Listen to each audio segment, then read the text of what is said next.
So here's your basic review of parallel lines and transversals. So notice the two black lines are parallel. That's what these things right here mean. That means they're parallel. Usually there's some indication like that that says they're parallel. If it doesn't say that, you can't assume it.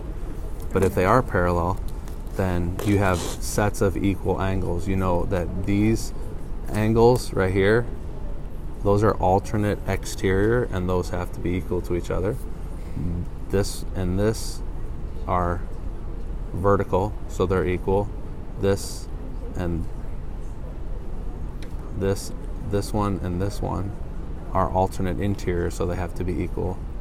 And these two right here and here are corresponding angles. So wait, what's a linear pair? Corresponding are here and here. Those are corresponding. I'll change my colors. These are all equal to each other, by the way. These are vertical angles, so are these vertical, so that's why those are equal. I'll change to blue now so you can see this angle is alternate interior with that angle, and this angle is an alternate exterior with this angle, but all four of those angles are equal. So there's different reasons behind it. Vertical, alternate interior, corresponding, alternate exterior. All of those are congruent, which means equal. Mm-hmm. Got it? And you can do the same thing for these lines over here, or these angles rather. Those angles are vertical. These angles are also vertical. This angle is alternate interior with that one, and this angle is correspondent with this one. Right? This one is corresponding to this one over here, and this one is alternate. Did I already say alternate interior? I can't remember. But all those pink angles are equal to each other. Now these angles right here are going to be this angle and this angle are going to be not equal to each other.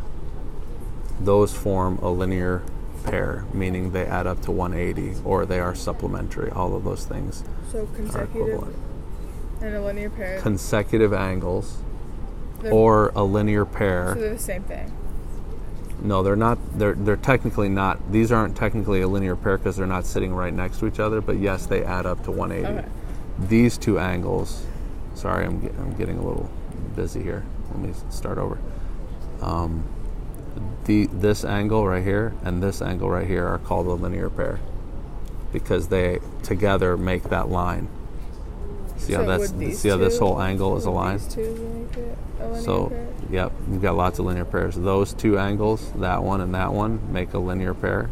See how that's 180? We also have this angle and that angle are a linear pair because they add up to 180. We also have this angle and this angle make a linear pair right here. We also have this angle and this angle make a linear pair. I mean, basically any straight line, anything that's on a line, if you have a line and you have another angle going off it, those two equal 180, and these two angles are called a linear pair. So technically this angle and this angle those are consecutive angles. Those are technically not a linear pair, but they are supplementary. Okay, so consecutive and linear pairs are both examples of pairs of lines that are supplementary, which means they add up to 180. Okay? Yeah. All the other angles that we talked about are examples of congruent, alternate interior on a transversal that's cutting across two parallel lines. Alternate interior, vertical angles, alternate exterior, or corresponding. Any of those are equal or congruent. Okay. Equal means congruent.